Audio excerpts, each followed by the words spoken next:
Bonsoir, bienvenue à cette séance de travail une fois de plus. Comme nous l'avons dit dans la dernière séance de travail, nous devions faire un tutoriel sur les treillis isostatiques avec la méthode de coupure de Ritter. Alors, ici, nous considérons, n'est-ce pas, ce treillis qui reçoit des forces extérieures, 200 kg et ici 300 kg. Alors l'objectif, comme dans la méthode des nœuds, consiste donc à déterminer, soit vérifier si le système est isostatique, de déterminer les réactions aux appuis, de déterminer les efforts dans les barres et dans notre cas les barres CD et CG à l'aide de la méthode des sections. Donc nous allons y aller très rapidement. Nous avons donc ici comme solution, dans un premier cas, pour la première question, alors est-ce que le système est isostatique? Alors nous avions dit dans le cours, qu'un système sera isostatique, n'est-ce pas, lorsque le nombre de barres vérifie la relation B égale 2n moins 3, où n est le nombre de nœuds. Donc nous avons ici B sera égal à 1, 2, 3, 4, 5, 6, 7, 8, 9, 10, 11, 12, 13 et n 1, 2, 3, 4, 5, 6, 7, 8. On a 8 nœuds, 13 barres. Donc, B serait égal à 2 fois n, donc fois 8 moins 3, ce qui nous donne 16 moins 3. Ça nous donne bien 13. Donc, cette relation est vérifiée, n'est-ce pas? Ça veut dire que extérieurement,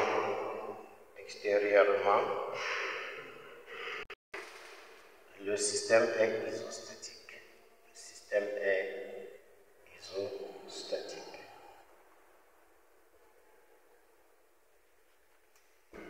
Il va donc manquer à vérifier si le système est intérieurement isostatique. Comme le système est extérieurement isostatique, nous allons vérifier si le système est intérieurement isostatique. Pour cela, le nombre d'inconnus doit être égal au nombre d'équations. Est-ce que le nombre d'inconnus est égal au nombre d'équations? Le nombre d'équations, puisque nous sommes dans deux dimensions, le nombre d'équations va avoir somme des forces extérieures soit égale à 0 suivant l'axe des x, suivant l'axe des y, et somme des moments sera égale à 0. Ce qui fait que nous avons nombre d'équations égale 3. Bien, maintenant, en ce qui concerne le nombre d'inconnus, pour gagner en temps, nous représentons sur la figure. Ici, nous avons un appui double, ce qui fait que là, nous avons RB suivant Y. Ici, RB suivant X comme inconnu. Alors là, ici, appui simple, on aura RA. Il veut dire qu'il s'agit, n'est-ce pas, ici, des forces extérieures qui sont inconnues, qui s'appliquent au système. 1, 2, 3, ce qui fait est égal à 3. Donc, en conclusion, NI est égal à NE, ce qui est vérifié, d'où le système est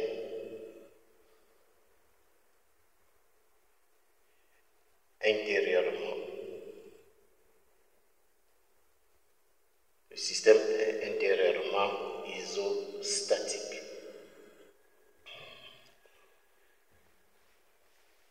Bien, le système est étant intérieurement isostatique et extérieurement isostatique, notre système est donc isostatique. Nous avons donc à faire un tri isostatique. Nous passons à la question 2, consiste à déterminer les réactions aux appuis. Dans les réactions aux appuis. Cela, nous allons appliquer à la condition d'équilibre, le principe fondamental de la statique. La somme des forces extérieures qui s'exercent sur notre système égale au vecteur nul.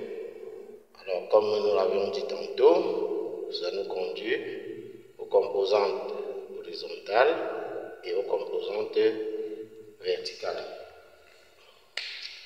Alors, nous travaillons ici, en IG, dans ce système, nous aurons alors verticalement, non d'abord horizontalement sur le système, nous avons RB, nous avons la force, cet effort qui vaut 100 kg, ce qui fait que alors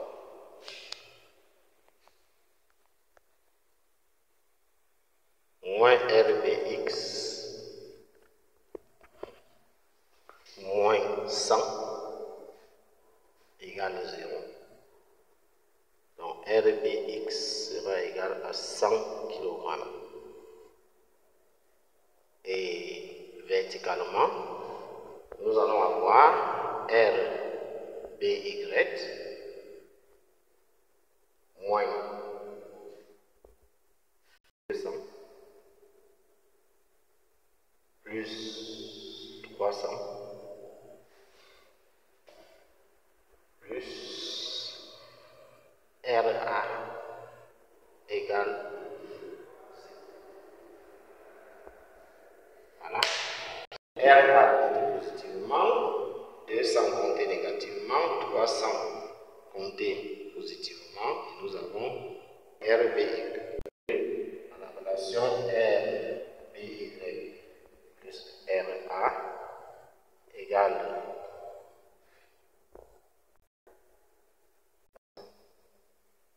c'est-à-dire 300 moins 200, ça fait 100. Quand ça passe de l'autre membre, ça fait moins 100.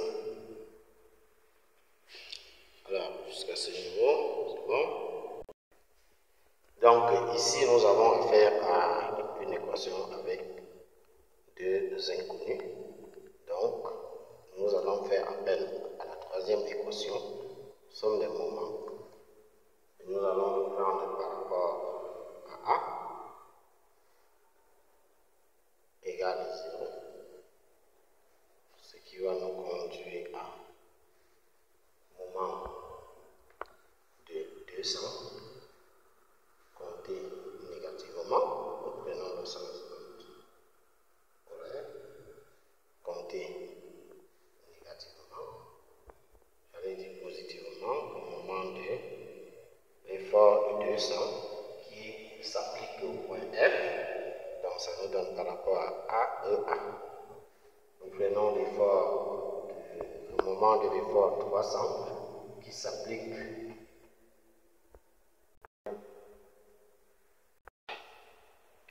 au point H. Ce moment sera compté positivement.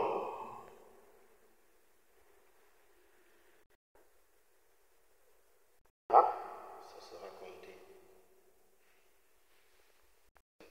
autour de A, ceci sera compté positivement. L'effort RB autour de A sera compté positivement. Plus RBY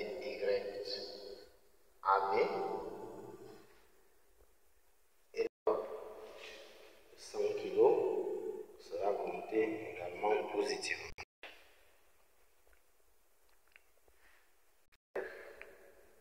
Égal 0.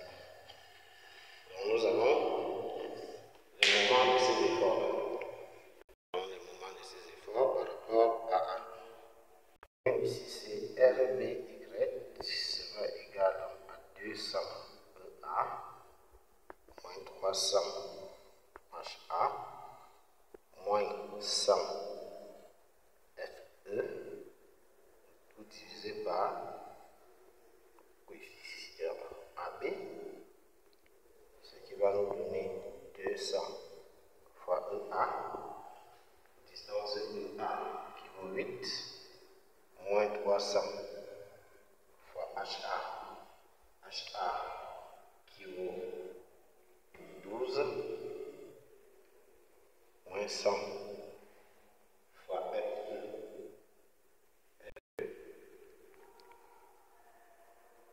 sur AB, 8, 12, plus 8, AB vaut 20, ce qui va nous donner RBY égale en kilogrammes. Rapidement, ça va nous donner 200 fois 8, moins, parenthèse, 300 fois 12, parenthèse, moins 100 fois 2,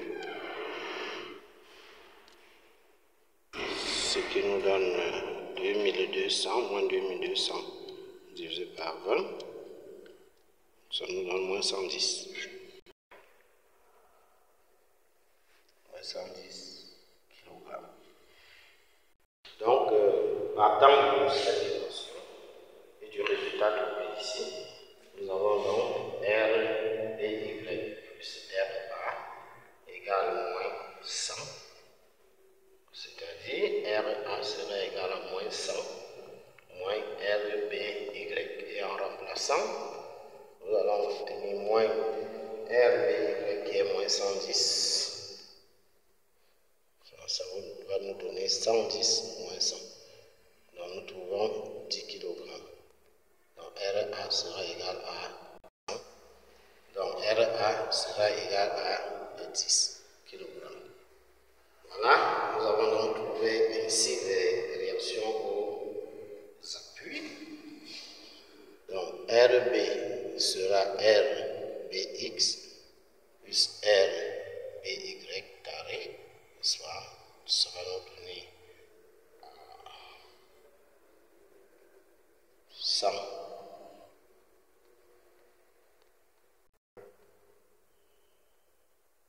carré plus RBY moins 110 au carré sous 1 radical. Moins au carré ça fait plus, donc ça fait x carré, donc 100 au carré plus, je vois la parenthèse, 110, je ferme au carré, 10 au carré, plus 100 au carré, nous avons 22 100, donc racine carrée de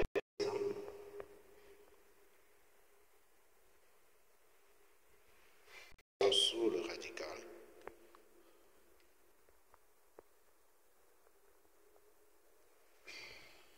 Ça va nous donner 148,66 kg. Donc RB égale 148,66 kg.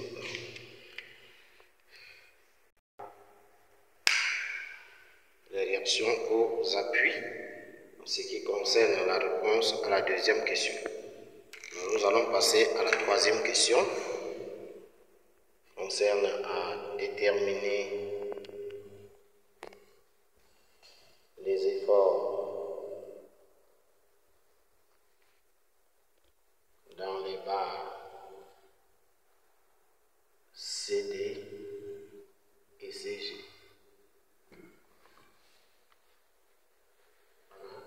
À l'aide de la méthode de coupure de rideau.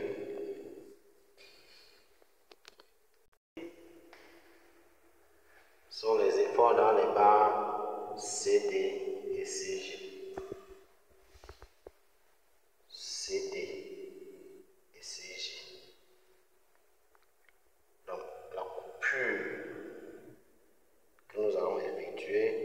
va passer par les deux barres. CD, CG. Nous effectuons cette coupure.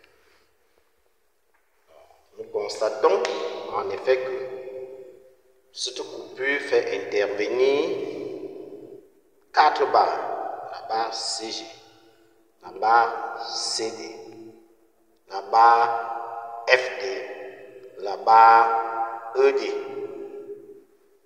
Ça nous fait 4 barres. CG, CD, FD et ED. Ça fait 4 barres, ce qui fait intervenir beaucoup d'inconnus. Alors, pour réduire le nombre, nous allons prendre une section qui va faire intervenir au maximum,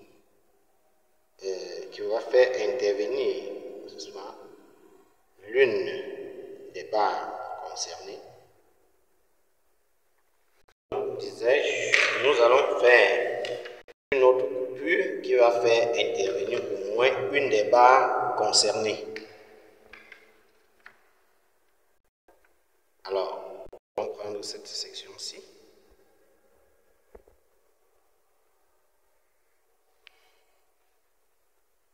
Prenons cette coupure. Prenons donc cette coupure.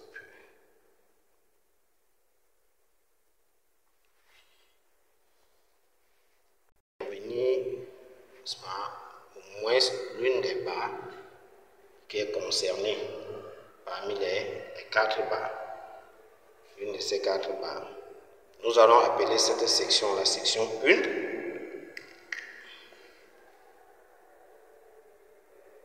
Et cette autre la section 2. La section concernée 4 barres, nous l'appelons la section 2. Et celle qui permet de réduire le nombre d'inconnus, nous l'appelons la section 1. La section 1. Donc nous commençons avec la section 1. Donc section 1.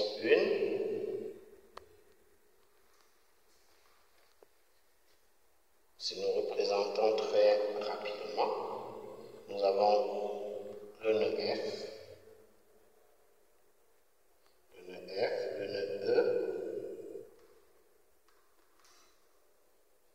le nœud A, le nœud E.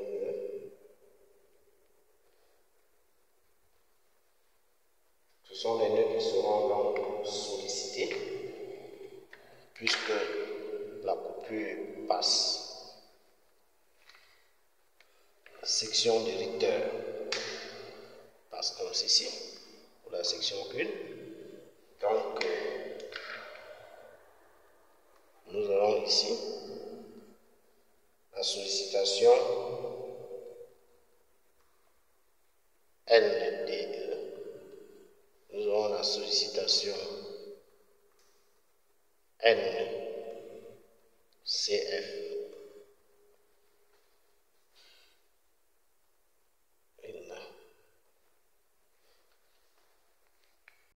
Également, nous aurons cette autre sollicitation.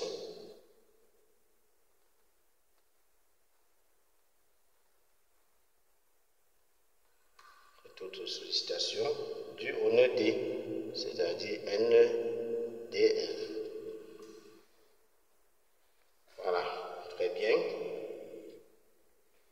L'angle alpha, tangente de alpha sera donc égale à côté opposé sur côté adjacent, c'est-à-dire 2 sur AE. AE qui vaut 4 mètres, ça nous donne 1,5. Donc l'angle alpha sera égal à tangente moins 1 de 0,5.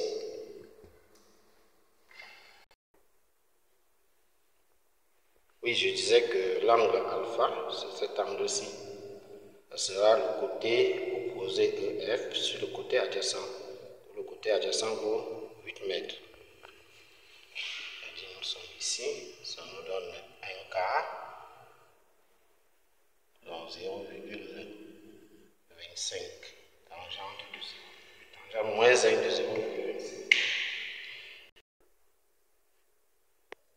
Tangente. C'est une erreur de syntaxe, donc nous mettons d'abord seconde fonction tangente moins 1, nous ouvrons la parenthèse 0,25, fermons. Ça nous donne un angle de 14,03 degrés. Nous avons ici 14,03 degrés en degrés.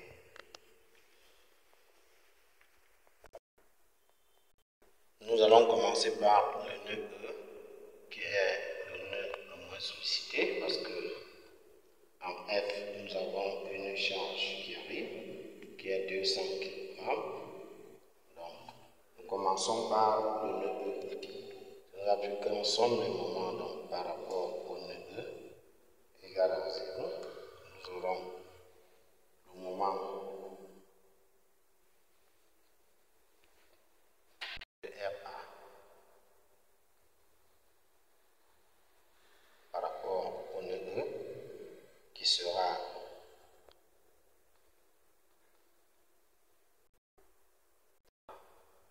AE. Que l'angle alpha sera égal à 14,03 degrés. Alors nous allons commencer par entre le nœud E et le nœud F, parce que le nœud F est très sollicité. C'est la sollicitation, bien sûr, NDF est trop sollicité. Donc c'est plus facile pour nous de commencer par le nœud E. Et le nœud E est soumis à NDE.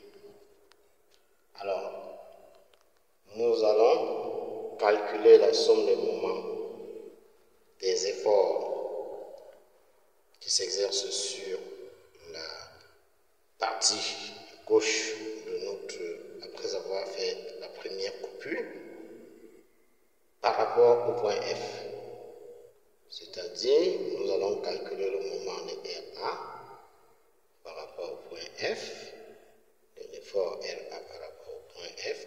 Nous allons calculer le moment de NDE par rapport au point F sera égal à 0. Alors, le moment de RA, nous choisissons le sens positif, celui-ci.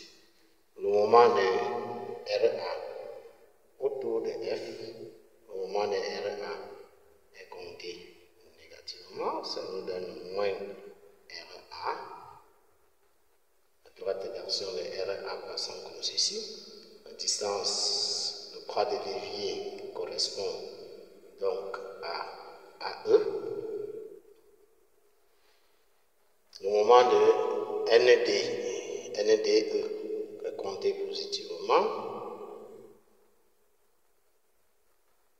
Le bras de levier sera égal à FE, égal à 0, ce qui nous conduit à RA. Nous avions trouvé la valeur de RA et AE est égal à 8, sera égal à moins NDE. FE c'est 2. Nous procédons par une simplification, simplifions par 2, ce qui va nous donner égal 10 fois 4, c'est-à-dire 40 kg, qui est positif. Ça veut dire que cette barre travaille en traction.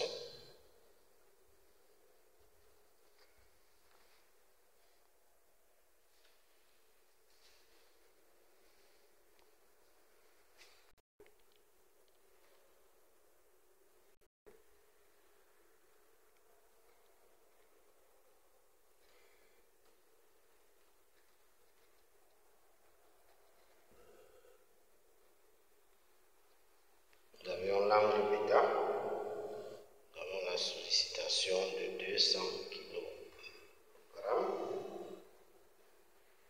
Et l'angle bêta est tel que tangente de bêta égale à 2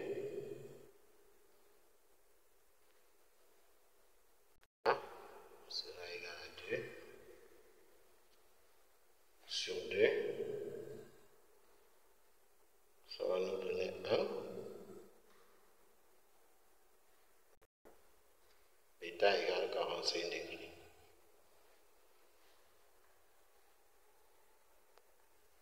C'est ED, tangent bêta égale ED sur EF.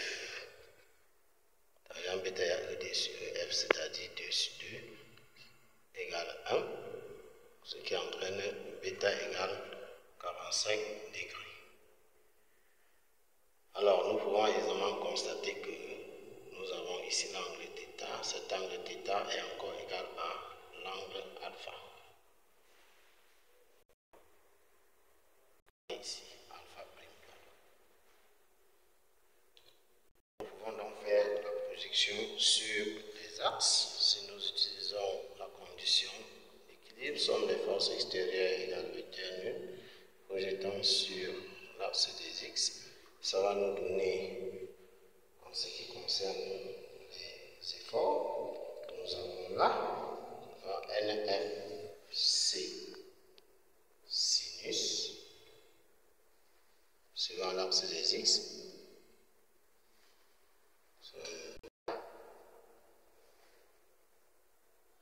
NFC sinus de θ. Comptez positivement. FD sinus de bêta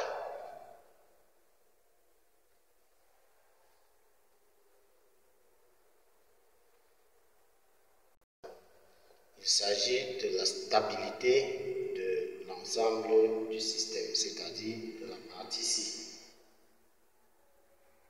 en projetant bien sûr la somme des forces extérieures par rapport à l'axe des x que nous avons donc projeté et NFC suivant l'axe des x, ce qui nous donne une des équations en remplaçant bien sûr NDE. Nous avons plus NFD sinus de bêta égale NDE, c'est-à-dire moins 40.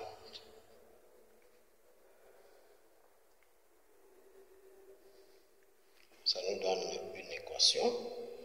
Nous projetons également suivant l'axe des Y l'ensemble des efforts qui agissent sur cette partie du système. Ça va donc nous donner verticalement RA compté positivement. Ça va nous donner également 200 compté négativement. Sur cette partie, nous allons avoir NFC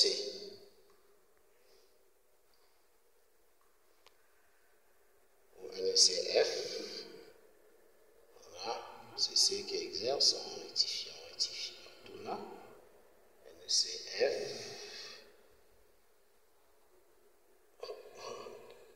positivement suivant l'axe des Y, ça va nous donner cosinus de θ ici.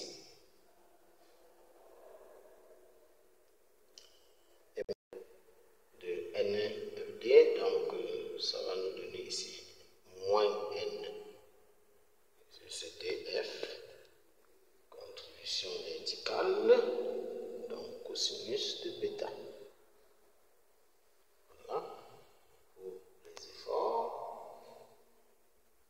S'exerce verticalement.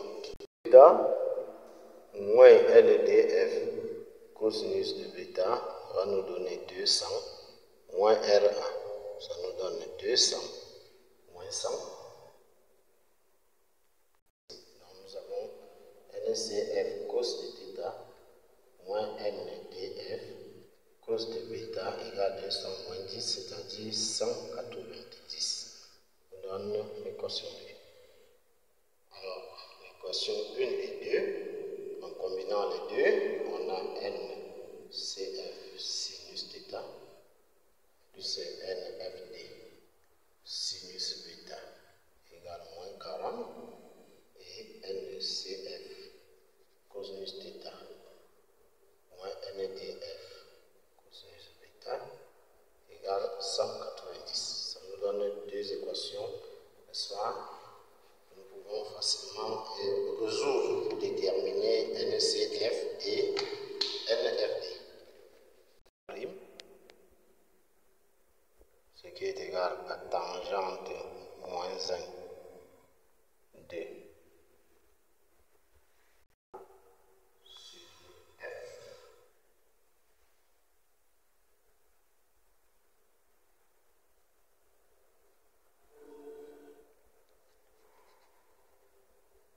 tangente moins 1 de A1, c'est-à-dire 8, sur EF, c'est-à-dire 2, on nous donne tangente moins 1 de 4, donc θ égale en degrés. Donc ça donne 75,96 degrés, θ. 96 degrés. Bien, ayant les valeurs de θ et de β, nous pouvons donc calculer, n'est-ce pas? Donc nous allons procéder par la méthode de substitution. La première équation nous permet d'écrire que NCF sera égal à moins 40 sur sinus θ moins NFD sur sinus θ fois sinus de β.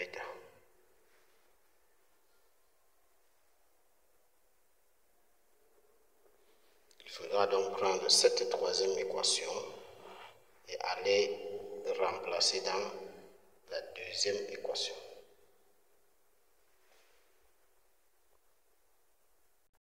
Venir remplacer dans cette équation NCF par cette expression. Ça va nous donner, alors ici, moins 40 sur sinus θ. Quand nous multiplions là, ça fait fois cosinus θ. Ensuite, on multiplie ici, ça fait moins NFD sur sinus θ fois cosinus de θ, et tout fois sinus de β, moins NDF bien sûr étant égal à NFD, soit d'après la troisième loi de Newton. Donc, cette écriture est correcte, ça nous donne 190. Alors, après quelques transformations, on va obtenir la solution suivante. Tantôt que, n'est-ce pas, quelques transformations vont nous permettre donc d'avoir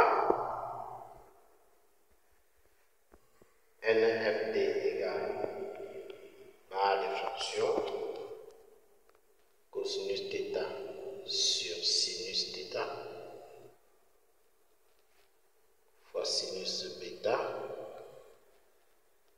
plus cosinus β, et au numérateur, moins 40 cosinus θ sur sinus θ moins 190, ce qui va nous donner moins 40 cosinus de 75,96 sur sinus de 75,96 moins 190 sur cosinus de 75,96 sur sinus 115,96 sinus de β. Or β était 45 degrés plus cosinus de 45 degrés. Donc, tout calcul fait, on va obtenir moins de 126,26 kg Donc voilà NFD.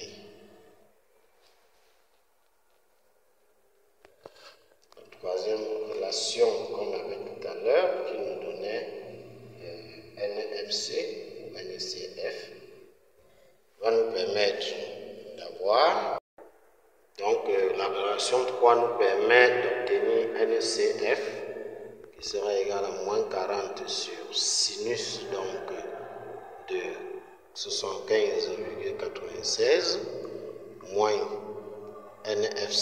NFD dont la valeur est ci-dessus, 2,26 sur sinus de 75,96 sinus de bêta c'était 45 degrés. Ça. En utilisant la calculatrice, nous allons obtenir la valeur suivante. Donc, moins 41,231 pour ce terme. Et pour l'autre terme, 164,916. Sur le moins nous donne un plus. Donc, ce qui nous fait 123,68 kg. Donc, voilà, ici, il y a traction.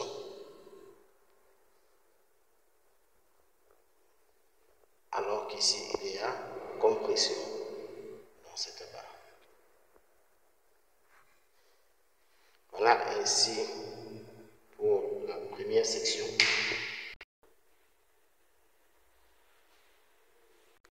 Donc pour la section 2,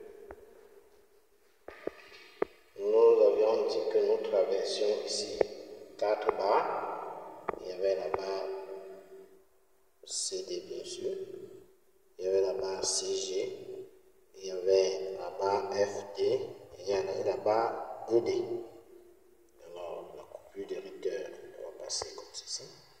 Alors nous appliquons la notion fondamentale de la statique, ce sont les forces qui s'exercent sur la structure également nulle en appliquant horizontalement, ce sont les forces extérieures égales 0. Alors sur cette partie nous avons NDE qui est compté positivement dans ce repère. Nous travaillons avec ce repère IG comme ça. Alors N de 40 kg que nous avons trouvé tout à l'heure, c'est NED, sera compté positivement. Et puis nous avons NCG qui s'exerce, nous avons NFD qui s'exerce, donc nous allons faire la projection sur les axes. Donc projetant NG, sa composante NCG, sa composante horizontale sera donnée par sinus et qui sera orientée suivant l'axe des X. Donc dans ce triangle, on aura donc plus NCG sinus de bêta. De même, pour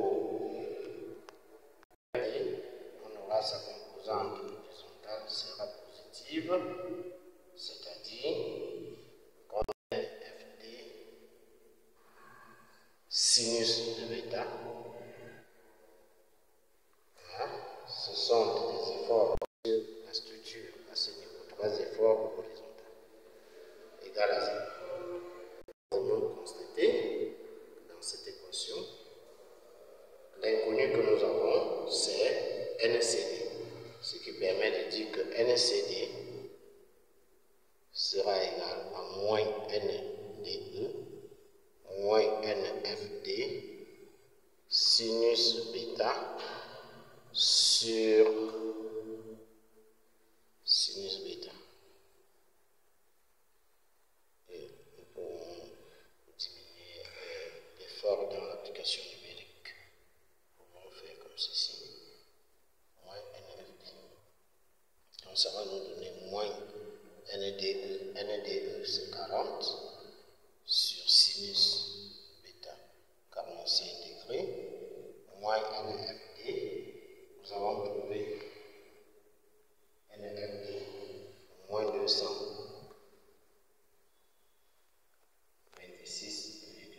6. Voilà, ce qui nous permet, en utilisant la calculatrice, moins 40 divisé par sinus 45 moins parenthèse le moins 226,26 parenthèse, ça nous donne 169,69.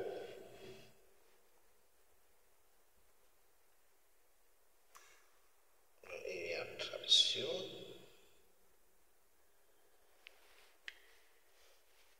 Il y a traduction. Vous pouvez céder. Voilà. Donc il y a traduction.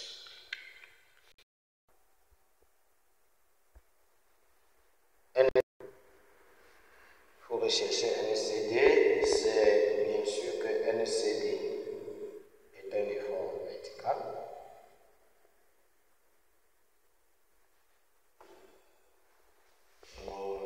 Ici, nous avons l'effort FA. Donc, nous allons appliquer somme des forces par rapport à l'axe des x égale à 0. Ce qui nous permet d'avoir N moins NCD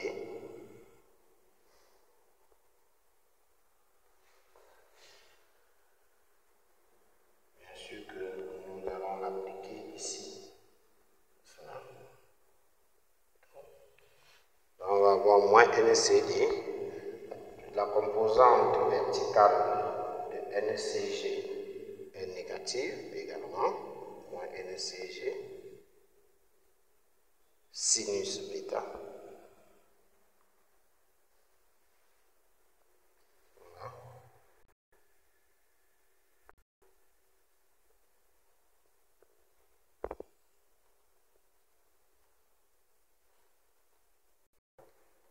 Ici, cosinus bêta encore, puis plus R égale 0.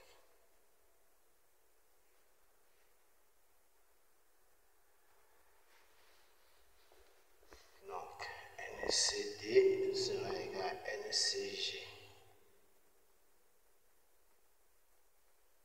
bêta plus NF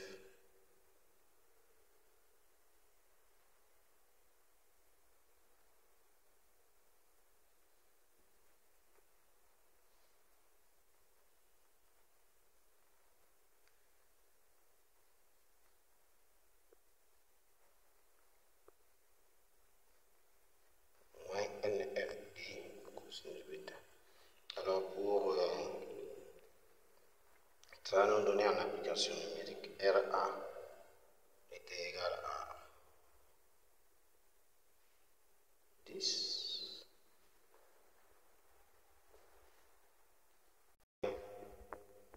169,69 cosinus 45 moins NFD 226,26 cosinus de 45.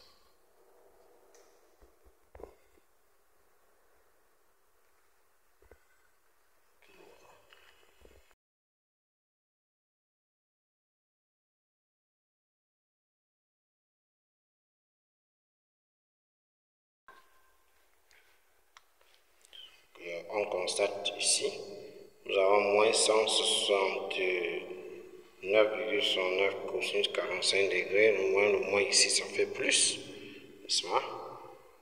Alors, si nous mettons cosinus de 45 en facteur, on aura 226,26 qui est supérieur à 169,69. Donc, la différence va donner un nombre positif fois racine de 2 sur 2, qui est cosinus de 45 degrés, plus 10. Donc ça nous donne 60 kg. Non, il y a traction dans la barre C. Et nous avons ainsi répondu, n'est-ce pas, aux préoccupations posées par la question 3. C'est-à-dire que nous avons déterminé l'effort CG. Donc, respectivement, ça nous donne ces valeurs-ci et cette autre. Voilà, merci. Dans la prochaine